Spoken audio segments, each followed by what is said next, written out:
OH. I'll take IO too. OH. There we go. Now I can tell you that Paul Moffat, our executive director, and I are old friends and go back a long, long time. So if you could do me a favor, I know there is nothing that he would love to hear more all weekend. Anytime you see him in a hallway, in a classroom, you just shout out a big OH to Mr. Moffat and demand, insist that he gives you a 9-0 in return. This is going to be, you can cut the mic, one of the best weekends of his life, I'm certain of it. 4 policy people came before me, and who knew that they could speak so slowly and eloquently?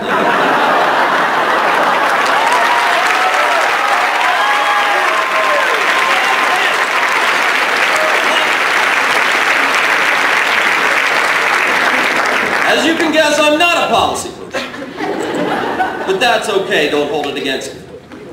Before I begin my speech to honor Dolores Muller as the newest member of the Coaches Hall of Fame, I would like to take this moment to congratulate all of the competitors gathered here today for the 90th State Speech and Debate Championship. Your accomplishments are noteworthy, your friends and family are undeniably proud, and I can say with certainty that there are no losers in this auditorium. However, this tournament is about to change all of that.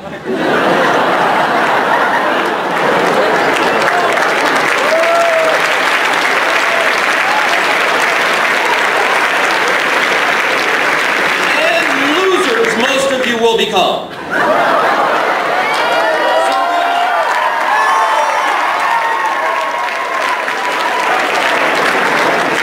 For the last 20 years, Dolores has been the head speech and debate coach at Wauseon High School, and there are very few people in this auditorium that remember anyone else leading that program. And the ones that do are old enough, they are currently being tucked in for their afternoon nap. So to give you a little history of why Dolores took momentary leave of her senses and asked me to deliver this induction speech, it calls for a bit of a story. Dolores and I first met one another in 1993 in the Wauseon High School gym during parent-teacher conferences. I was a first-year teacher at Wauseon with 153 freshman English students, and her son Paul was one of those 153. Now, first-year teaching is what it is. Terrible. It's an awful experience. And after the first 9 weeks, I had 37 students failing my class. It's true. Now, allow me to set the scene for parent-teacher conferences at Wauseon High School. All of the teachers have a table and a chair and 2 chairs on the opposite side of them in the gym. They open up the doors and in file the parents. Now, with so many students failing my class, the line for the next 3 hours was no shorter than 10 parents deep. Paul was on the opposite side of that failure spectrum. You see, he was one of the, if not the, best readers, writers, thinkers in his graduating class. If I was going to have a short parent-teachers conference that day, it was going to be the parents of Paul Muller.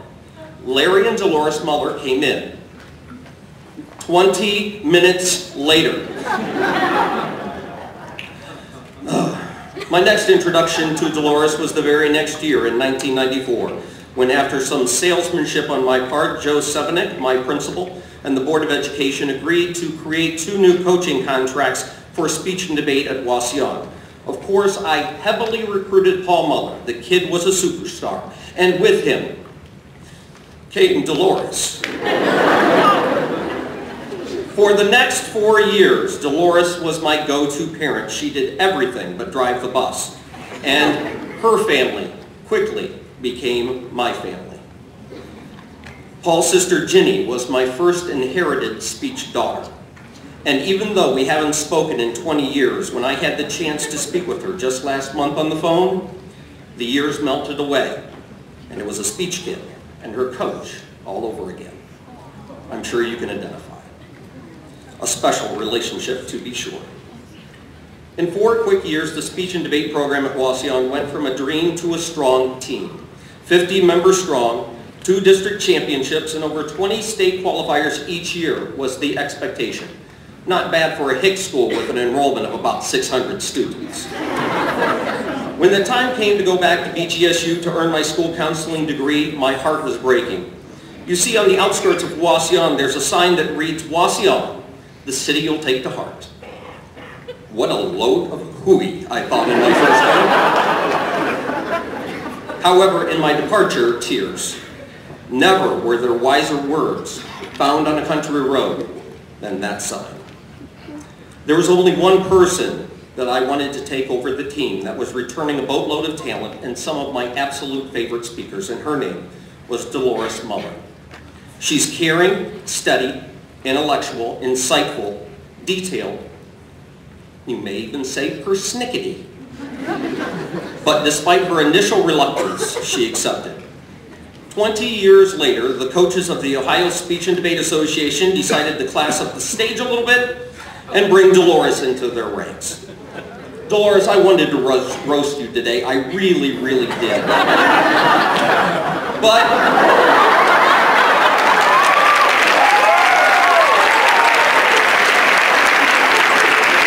let me go off script for a second. I'm going to tell you, you think she's really nice, right?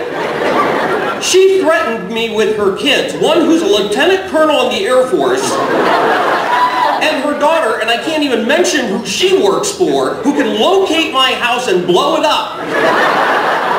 She threatened me. Who did you marry, Larry Muller? Oh my goodness. The next line in my speech is, Dolores, you are such a wonderfully kind person.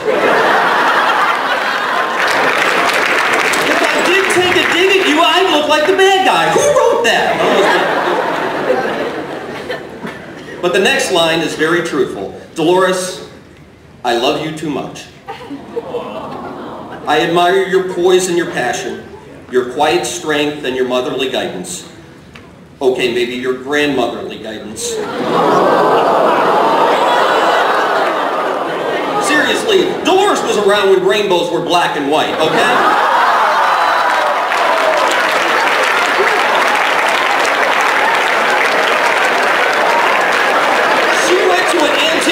Auction last week and 3 people tried to bid on her. I mean, she's so old her social security number is 1. I've seen stale raisins with fewer wrinkles. I mean, Dolores is old.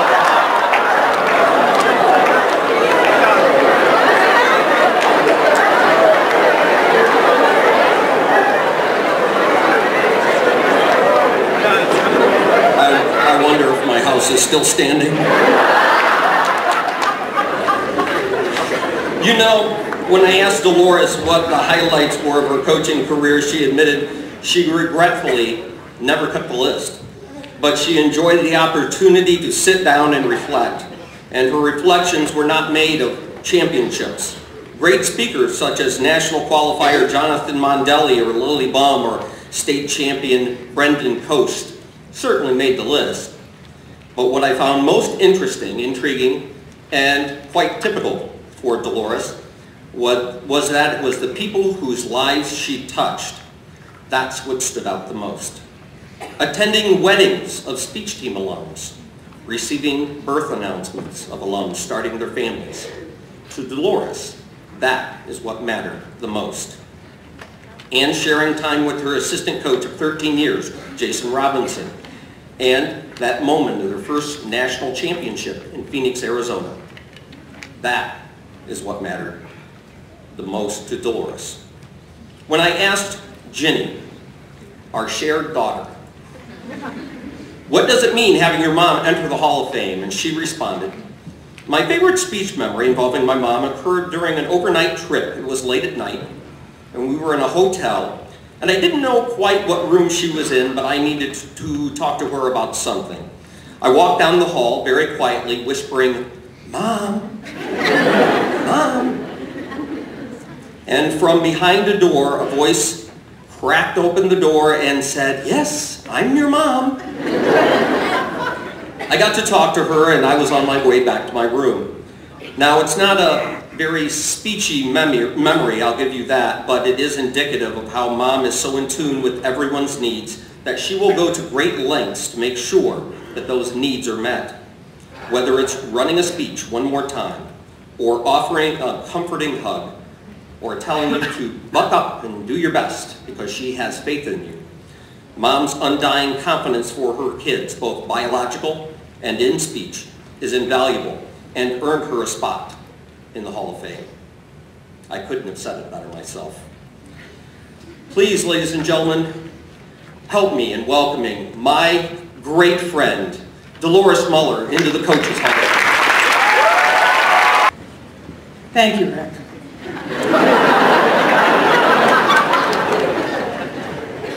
You know, I have to say what an honor it is to have Mr. Reddick introduce me here today. Honestly, despite what he said. I say Mr. Reddick because around our house, that is how he's known. You see, as he told you, Rick was my own kid's original speech coach. When he started the Wauseon speech team back in 1994, our son Paul was one of his first domestic extempors. Paul's younger sister Jenny joined the team her freshman year. However, near the end of her junior year, Rick announced he was taking a time out from speech to go to graduate school. When his assistant also opted to leave Wauseon that summer, they encouraged me to become the new head coach. It was, without a doubt, a daunting prospect, but I took a deep breath, prayed a lot, and never looked back. That was 20 years ago, and while at times demanding, they have been, without a doubt, 20 of the best years of my life. I wanted to take a minute to congratulate the other inductees. I want to thank the current members of the Hall of Fame, as well as the speech coaches across the state of Ohio, for seeing me as worthy of receiving this honor. Also, before I go any further, there are some other thank yous that I'd like to make. I'd like to thank the Wauseon School Superintendent, Mr. Larry Brown, for being here today to celebrate with us, as well as Principal Keith Leatherman and Assistant Principal Ryan Odell, who are back in Wauseon attending to their duties. I'd also like to thank our Board of Education for continuing to support the efforts of our team financially and enthusiastically. Also, one of the students from the original team that was entrusted to me 2 decades ago is my assistant of 13 years, Jason Robinson. Although we have somewhat different approaches to coaching, I tend to be the nurturer, and he really likes to win. Jason is a very talented teacher and coach, and Wauseon Speech owes a good deal of its success, especially in the inter categories, to his abilities. I'd also like to thank my daughter Betsy and her husband Jonathan for coming here today from Washington, D.C. During high school, Betsy was a 4-year competitor in duo and dramatic interp and competed at state each of her 4 years in high school. And Jonathan, although we did not know him at the time, was a debater in Michigan where he competed in research debate, i.e. policy debate, and several other categories on the side, including impromptu.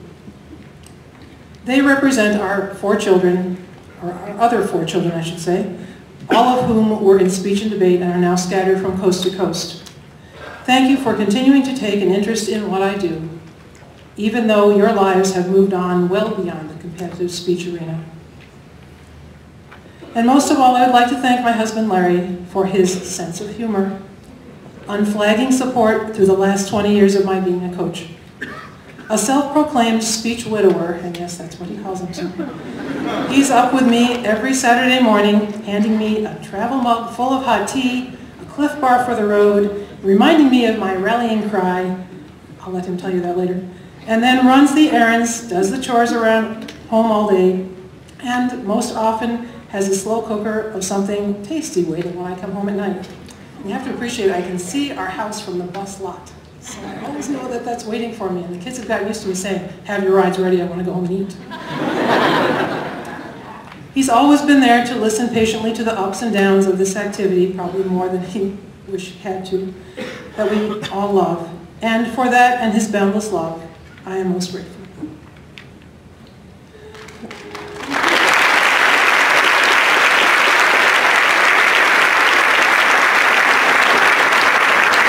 Insert script, I also want to thank Amy Moore, who is with us today and going to be judging later. She was the instigator behind a lovely video montage that was presented last night at the coaches meeting, and thank you, Amy. That was truly touching. I'll never forget.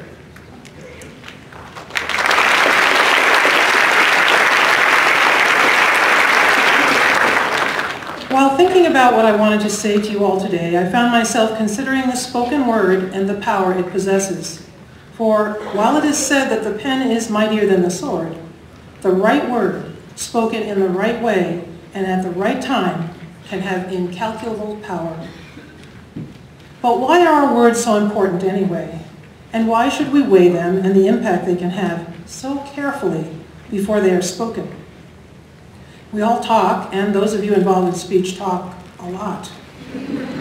As a matter of fact, it's what you choose to get up early and do on Saturdays, even in the dead of winter. But why? What is it about words that routes us from hearth and home all through what is for us the coldest time of the year? Considering the power of words, I found myself asking, how many words do we speak in a lifetime? According to British writer, actor, broadcaster, and self-professed word person and Scrabble fanatic, Giles Brandreth, yeah, I don't know what he does in his spare time, the average person will speak 860,341,500 words in his lifetime.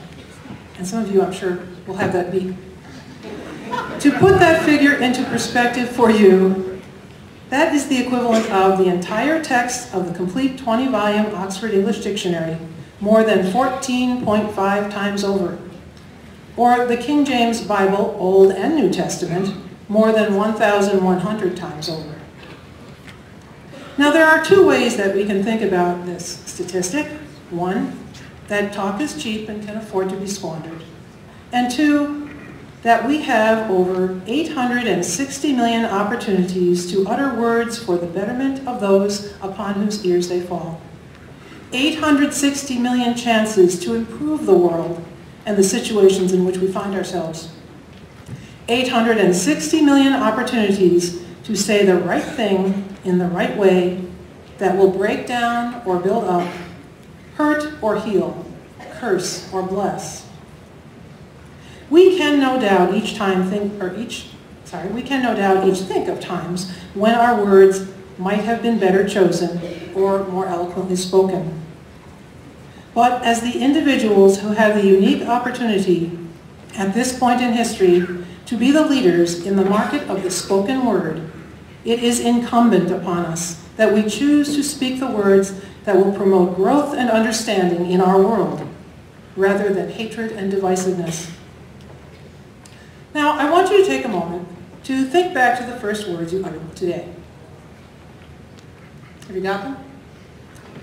Now consider, were they words of praise or complaint, encouragement or fear?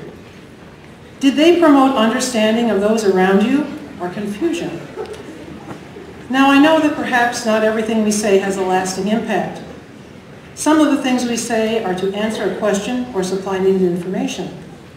A simple response to a simple request. But even then, do we supply them in a way that is considerate and thoughtful? Or are we tempted to let the exigencies of the moment make us say them in unkind or thoughtless ways? And then, when we do have the opportunity to say something that really matters, do we avail ourselves of it in a way that contributes positively to the situation at hand? Do we take the high road and use the words that will lend a positive impetus? While it has been said that no man can tame the tongue, I think that many of you here today would say otherwise, because you have all proven that the tongue can indeed be tamed to some extent. Each and every one of you here today has either written an oration, or constructed a case, or memorized a script that enables you to demonstrate your ability to tame the tongue. And in the course of mastering the mechanics of delivery and the logical flow of a debate, you have learned what works and what does not. You have learned that the right gesture, nuanced expression of meaning, facial expression or tone can have a marked effect on how your message is received. You are masters of the tongue and have learned how to make it perform at your will. But as one of my students points out in her speech, with great power comes great responsibility. Now that you are masters in the art of speaking, you have the obligation to use that skill responsibly. Throughout history and in our society today, many of us can think of instances in which words were used to manipulate and misrepresent, to anger and divide, or to reassure and heal. If there is anything that each and every one of us here today needs to remember, it is to use our words for good. Many times in your lives, you will find yourselves in the position to persuade your listeners to think or act in a particular manner that will have a very definite result. One can find ample evidence that ours is a divided nation and a world with many people and cultures at odds. Wouldn't it be better to use our speaking abilities in a way that will not further widen those divides? Wouldn't it be better to think about what we are going to say before we say it, so that what we say leaves the world better than we found it?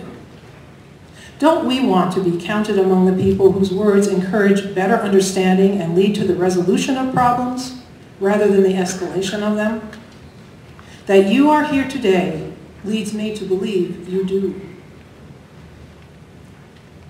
Often there are evils or misdoings that need to be recognized for what they are, and I do not deny that they ought to be. One of the wonderful things about living in a democratic society is that you can speak your mind and stand up for that in which you believe.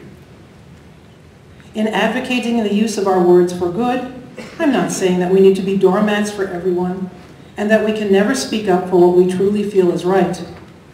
But in the course of so doing, let us be sure that we have checked our prejudice at the door and considered all sides of an issue and the potential impact that our words will have. Let us think about what the greater good is and whom our words might hurt or alienate. Inspirational writer Lawrence Lovasic once wrote, "Kind words are a creative force, a power that concurs in the building up of all that is good, and energy that showers blessings upon the world." Let's make sure that our words, whether to support what we see as good or to point out what we think is a bad thing, stand as a kind and creative force that builds up all that is good. For the past 20 years, I have had the privilege, and it is a privilege, of helping young people to learn how to use their words in a way that I hope has been for good. In the process, I have learned a lot about myself, as well as what it takes to get people to put their best foot forward. Because when you come right down to it, speech is all about communication. And as humans, we carry it out in one of its most sophisticated forms.